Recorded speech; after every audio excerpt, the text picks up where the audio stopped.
할렐루야.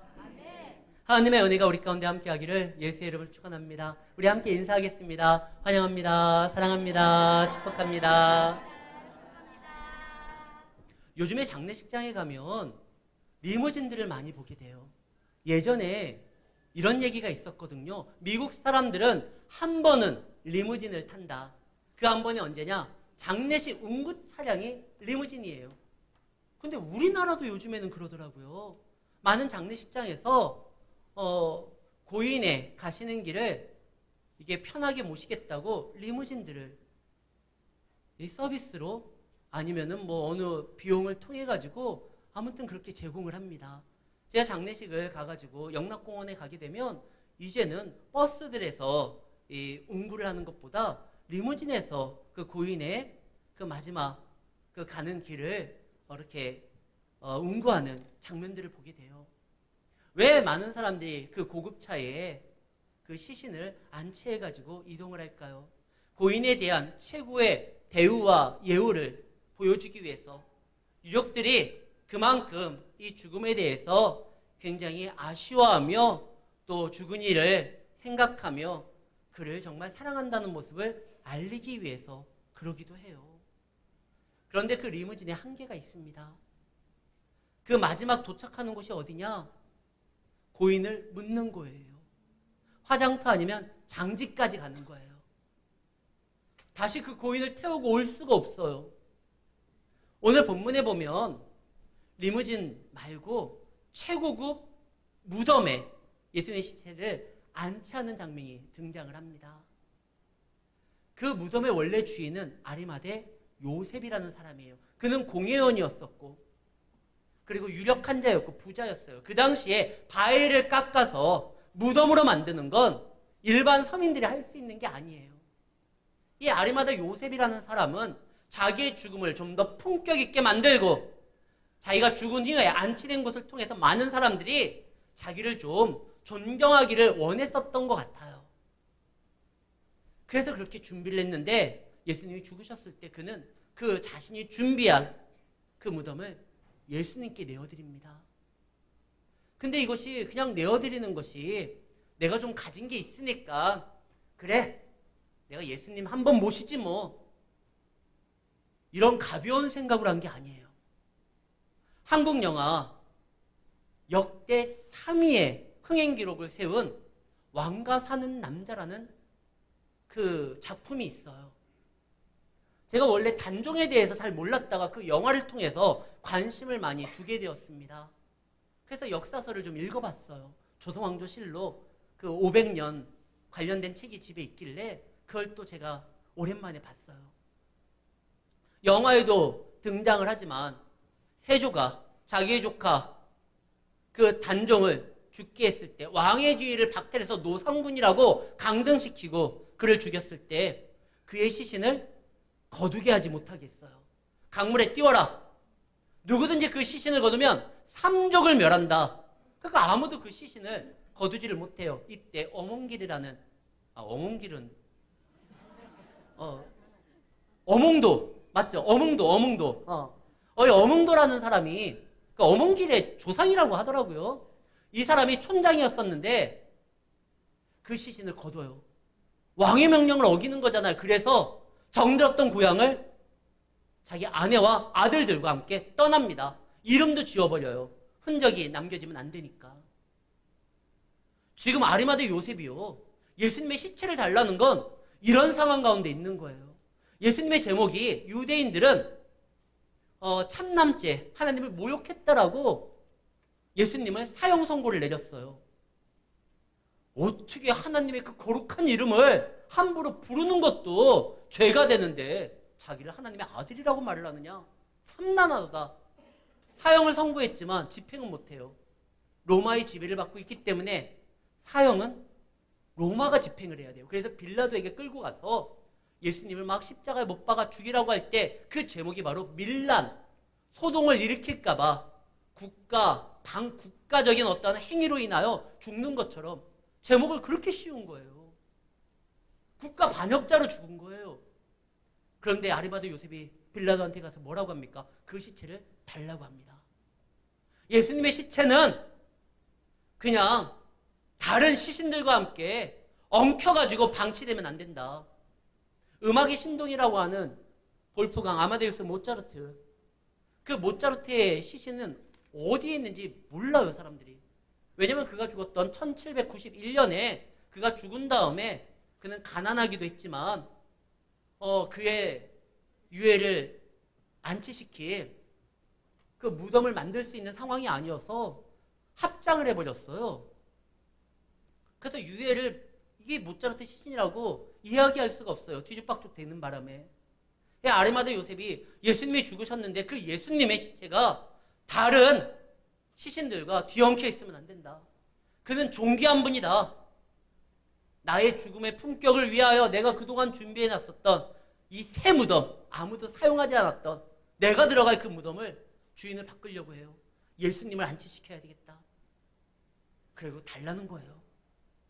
자칫하면 그의 모든 주의가 날아갈 수도 있어요. 반역자로 몰릴 수도 있어요.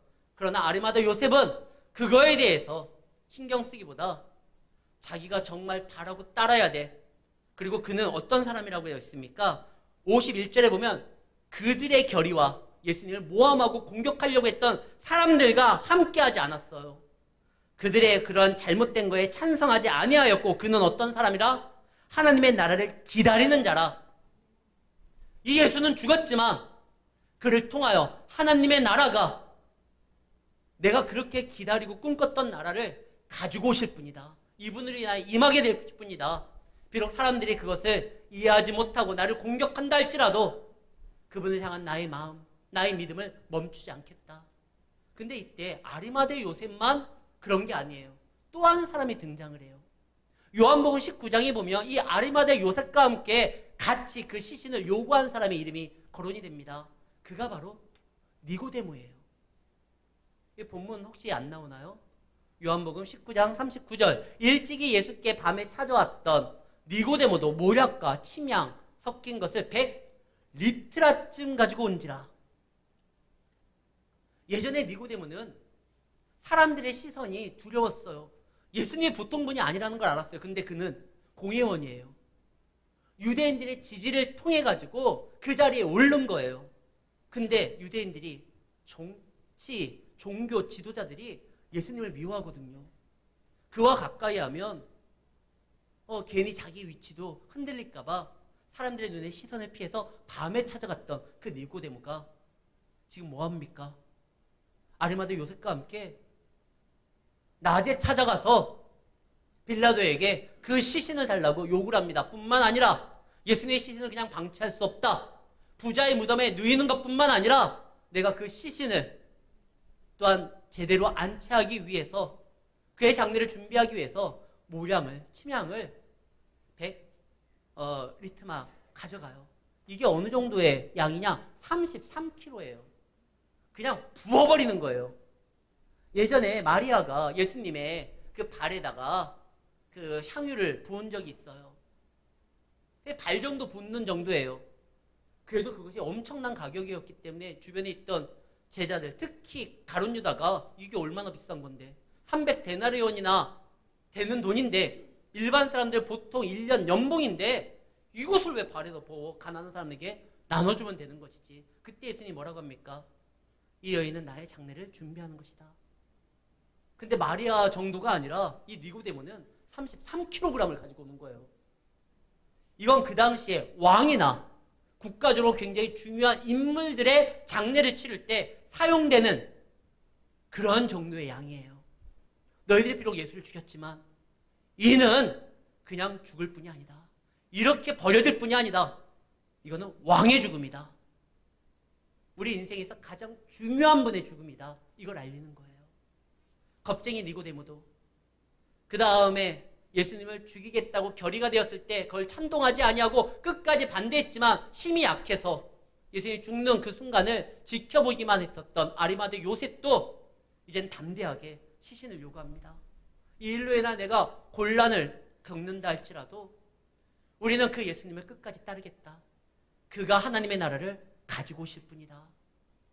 사랑하는 성도 여러분, 우리가 예수를 믿음으로 인하여, 예수를 따름으로 인하여, 예수의 삶을 요구함으로 인하여 누군가의 관계가 틀어질 것을 너무나 걱정하고 염려하지 마십시오. 내가 주님을 따름으로 내 삶이 무너지거나 어떠한 관계가 단절되지 않아요. 오히려 새롭게 됩니다. 주님으로 인하여, 길 되시는 그분으로 인하여 길은 열리고 화평케 하는 그분으로 인하여 진정한 관계가 새롭게 회복이 될 수 있다는 것이에요. 이 아리마도 요셉도 그 다음에 니고데모도 이제 담대하게 나아가요. 그러다 보니까 죽은 다음에 안치대 인생의 종착지인 그곳이 어떻게 돼요? 부활의 시작점이 돼버리잖아요.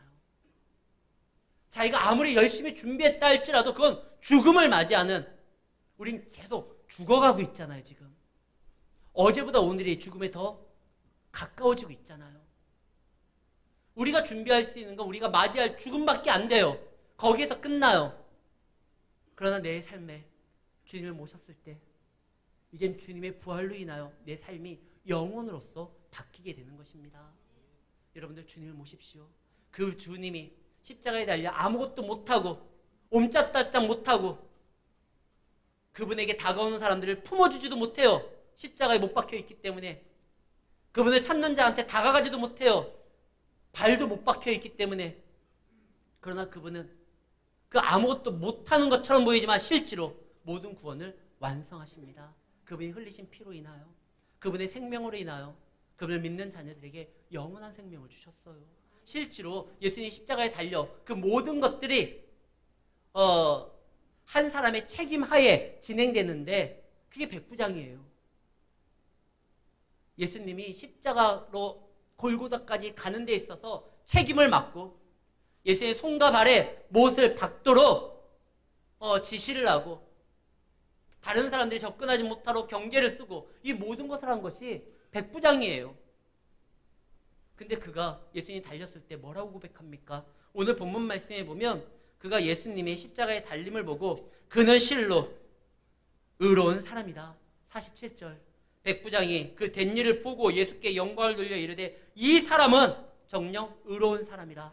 그런데요, 같은 본문의 내용에 다른 본문에 기록되어 있는 마가복음 15장 39절에 보면 예수를 향하여 섰던 백부장이 그렇게 죽으심을 보고 이르되 이 사람은 실로 하나님의 아들이었도다. 마태복음도 마찬가지예요. 백부장의 고백은 그는 실로 하나님의 아들이었다라는 거예요. 사실 예수님이 그동안 십자가에 달리기 전까지는 정말 멋있었잖아요. 군대 귀신이 있어도 주눅 들지 않고 나가라니까 군대 귀신을 쫓아내기도 하고 필요하다고 하면 무리를 걷기도 하고 사람들을 먹이기도 하고 죽은 자를 살리기도 했어요. 야이로의 딸 달리다 그럼 소녀여 일어나라. 나사로에게는 나사로야 나오너라. 난성 과부의 아들도 살리시고 풍랑도 막 꾸짖어서 잠잠케 하시고 거침이 없었어요. 근데 십자가에서의 예수님은 모든 질고를 지고 달렸던 그 모습이 아름다워 보이지 않고 피투성이었고 그 얼굴에는 생기가 돌지 아니하고 그랬는데 오히려 그 모든 것을 목격했던 백부장이 그에 대해서 이런 말을 합니다. 그는 실로 하나님의 아들이었다. 왜? 십자가에서 보여줬던 그분의 모습이 일반인들과 정말 달라요. 거기에서 그는 기도를 했고 거기에서 그는 전도를 했고 거기에서 그는 용서를 말했고 거기에서 그는 구원을 완성하셨어요. 아직 믿음이 없는 그 백부장이 자기가 보건대 그는 진짜 하나님의 아들이다. 그러지 않으면 이런 일이 일어날 수가 없다. 실제로 정오가 되니 해가 빛을 잃습니다. 오늘 말씀에는 제6시쯤이라고 했는데 성경에 기록된 시간은 플러스 6을 하면 지금 우리의 시간과 같아요. 예수님이 3시에 십자가에 달려요. 오전 9시에. 그리고 해가 빛을 잃었던 건 6시, 정오 12시예요. 갑자기 해가 빛을 잃어요. 그냥 구름에 가려진 정도가 아니라 일식으로 인하여 달의 그림자에 이렇게 막힌 게 아니라 빛을 잃어요. 이게 말이 됩니까? 근데 말이 돼요. 하나님을 원하신다고 하면 해는요 멈출 수도 있고 빛을 잃을 수도 있고 오히려 뒤로 움직일 수도 있어요. 성경에 기록되어 있어요. 모세를 통해 가지고 애굽에 10가지 재앙을 내릴 때 9번째 재앙이 뭡니까? 흑암이에요. 빛을 잃어요. 시스기야가 자기가 병에 걸려서 죽게 되었을 때 벽을 향하여 하나님 앞에 부르짖었을 때 그때요. 하나님이 그의 기도를 들어주고 그를 치유해 준다라는 약속을 했을 때 증표로 뭘 보여줍니까? 해 그림자가 뒤로 가요. 전쟁을 해야 되는데 기드온이 승기를 잡았는데 이제 해가 어두워지면 적들이 그의 시선에서 안 보일까봐 어둠을 틈타 도망갈까봐 그때 기드온이 죄송합니다. 여호수아구나. 여호수아가 기도를 하죠. 기드온 골짜기에서 해야 멈춰라. 멈추기도 해요. 이게 과학적으로 말이 됩니까? 원래 이 세상이 뭘로 창조된 겁니까? 하나님의 말씀이에요. 이 세상에 떠있는 저 해, 달, 별이나 다른 것들도요. 그냥 그곳에 있는 것이 아니라 하나님의 명령에 의해 생기고 그 역할들을 감당하는 거예요. 그래서 하나님이 멈추라고 하면 멈추는 거고. 근데 지금 왜 해가 빛을 잃습니까? 예수의 죽음은 한 연약한 인간의 죽음이 아니라 세상의 창조주가 피조물을 사랑하여 하늘 보좌를 버리고 이 땅에 와요. 하나님의 거룩한 어린 양으로서 유월절 어린 양으로서 죽는 대속의 죽음이라는 거예요. 모든 사람들이 다 알아야 돼요. 그래서 해가 빛을 잃음으로 인하여 그의 죽음이 얼마나 대단한 죽음인지를 알리는 거예요. 그리고 그가 죽음으로 인하여 어떻게 됩니까? 휘장이 원래 이스라엘 백성들은 지성소 안으로 못 들어가요. 지성소라는 곳이 있습니다. 성소 안에. 그 지성소는 오직 한 사람이 1년에 한 번 들어갑니다. 대제사장이. 모든 사람들을 대신하여 하나님 앞에 나아가요. 1년에 딱 한 번. 그런데 그 휘장이 하나님과 그 특별한 거룩한 장소와 인간이 구별했던 그곳에 가리었던 그 휘장이 위에서부터 찢어집니다. 예수의 죽음이, 예수의 십자가의 대속의 죽음이 우리와 하나님과의 막힌 담, 죄로 인하여 쌓여진 담이 사라지는 거예요. 이제 누구든지 예수의 이름을 부르면 예수의 이름을 힘입어 거룩한 하나님 앞에 나아갈 수 있는 거예요.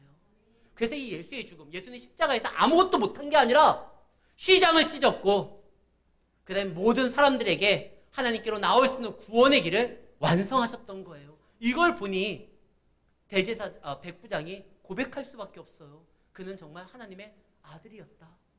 그런데 그는 믿음이 있는 사람이 아니기 때문에 하나님의 아들이었다라는 말을 과거 시제로 써요. 그는 진정 하나님의 아들이고 이제 곧 부활하실 거다. 이런 게 아니에요. 왜? 그는 잘 몰라요. 백부장이 있기 때문에 유대인이 아니어서 성경에 대해서 배운 적도 없고 예수님의 가르침을 들은 적도 없어요. 그래서 십자가 앞에서 그가 할 수 있는 유일한 고백은 내가 도대체 무슨 짓을 한 거지? 저 사람은 저렇게 죽으면 안 되는 건데 내가 그의 죽음의 책임자로서 이 사형을 집행을 했구나. 그는 정말 하나님의 아들인데 이제 주워 담을 수도 없는데 어떻게 하지? 근데 그는 분명 이 고백을 통하여 그의 삶이 달라졌을 거예요. 왜? 성경은 그의 삶에 대해서 더 이상 얘기하지 않아요. 근데 목사님이 어떻게 알고 이야기를 합니까? 그는 실로 하나님의 아들이다라고 고백한 모든 사람들은 성경이에요. 다 새로운 삶을 살게 돼요. 베드로가 예수님의 놀라운 역사를 보고 주님 나를 떠나소서 나는 죄인입니다. 당신은 하나님의 아들입니다. 이런 고백을 해요. 어부에서 사도가 돼요. 마르다 당신은 하나님의 아들입니다. 이 이야기를 했었을 때 예수님이 나는 부활이요 생명이니 나를 믿는 자는 영원히 죽지 않겠고 이 말씀을 하실 때거든요. 그 고백을 했었을 때 부활의 역사를 미리 맛보게 돼요. 자기 오라비가 살아난 것을 보고. 마르다는 성경에서 굉장히 중요한 인물 아닙니까? 그 다음에 니고데모도 그래요. 니고데모라는 사람이 요한복음 1장에 보면 무화과 나무 밑에서 묵상하고 있다가 빌립의 소개로 예수님 앞에 나아갑니다. 예수님과 대화하다가 그가 이렇게 고백해요. 당신은 진정 하나님의 아들입니다. 그래서 예수님의 제자가 되잖아요. 이 고백을 한 사람, 우리가 성경을 다 알아서 하나님을 믿고 따르는 것이 아니라 적어도 예수님이 하나님의 아들이라는 걸 인정하고 고백하는 사람은 하나님께 그의 삶을 책임져주고 반드시 그의 삶을 새로운 삶으로, 영광된 삶으로 바꿔준다는 거예요. 성경에 그 고백하는 사람이 다 그래요. 우리도 그 고백해야 돼요. 우리가 하나님을 다 알지는 못해요. 다 이해하고 따르진 않아요. 그러나 나를 향한 하나님의 사랑을 신뢰함으로, 그가 나의 아버지임을 알므로, 하나님의 사랑을 어떻게 알아요? 예수를 우리에게 보내신 걸로 그의 죽으심으로 자기의 사랑을 확증하셨다라고 했어요. 우리는 십자가를 볼 때마다 나를 구원하시기 위해 이 땅에 오신 그 예수님에 대해서 그 사랑을 생각하면 하나님을 끝까지 의지할 수 있습니다. 사랑하는 성도 여러분, 근데 예수님이 죽었을 때 모든 성경을 다 이루어요. 원래 유월절 어린 양은 뼈가 꺾이면 안 돼요. 근데 예수님이 달리셨을 때요, 원래 뼈가 꺾여야 돼요. 그 시대적 분위기를 보면. 왜냐하면 십자가에 달리면 하루에 안 죽어요. 한 3일, 건강한 사람은 일주일 버텨요. 근데 유월절에는 유대인들은 나무에 사람을 달아놓지 않아요. 그럼 내려와야 되잖아요. 어떻게 내려와요? 죽이고 내려와요. 그래서 뼈를 꺾어요. 극심한 고통으로 인하여 죽게 만들기 위해서. 양편의 강도들은 뼈가 꺾였어요. 근데 예수님은 구약에 그가 어린 양으로 왔기 때문에 뼈가 꺾이면 안 돼요. 안 꺾였어요. 왜? 옆에 있던 로마 군병이 푹 찔러가지고 창을 찔러서 그의 피와 물이 쏟아짐으로 인하여 죽음이 확인이 됐거든요. 그리고 그가 죽었을 때 어디에 묻힙니까? 아리마대 요셉의 무덤에 묻힌다고 그랬잖아요. 부자의 무덤에 묻혀요. 이것도 성경에 기록돼요. 이사야 53장 9절 말씀. 그는 강포를 행하지 아니하였고 그의 입에 거짓이 없었으나 그의 무덤이 악인들과 함께 있었으며 그의 죽은 후에 부자와 함께 있었더라. 부자로서 예수님에게 시신을 요구했었던 아리마대 요셉, 그의 시신 옆에, 그가 만들어놨던 그 부자의 무덤에 들어갔다는 것이 기록되는 거예요. 사랑 성도 여러분, 우리가 인생을 살아가다가 지진이 난다 할지라도, 전쟁이 난다 할지라도, 국가가 부도사태에 이른다 할지라도, 엄청난 변화의 역사들이 나타난다 할지라도 우리가 두려워하지 않을 이유는 여기에 있어요. 우리를 향한 하나님의 약속, 나를 향한 하나님의 모든 계획은 반드시 이루어져요. 예수님 십자가에 달렸지만 아무것도 못한 것처럼 보였지만 그때도 그의 죽음에 대해서, 그의 사역에 대해서 성경에 기록된 건 그대로 이루어졌거든요.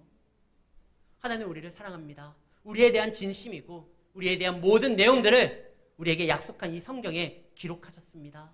어떠한 순간이 와도 우리가 이 약속을 붙들고 나아간다고 하면 반드시 이루어지게 되어 있기에 너무 걱정하시고 두려워하지 마십시오. 예수님께서 말씀합니다. 두려워 말라, 놀라지 말라. 내가 너희에게 평강을 베푸노라.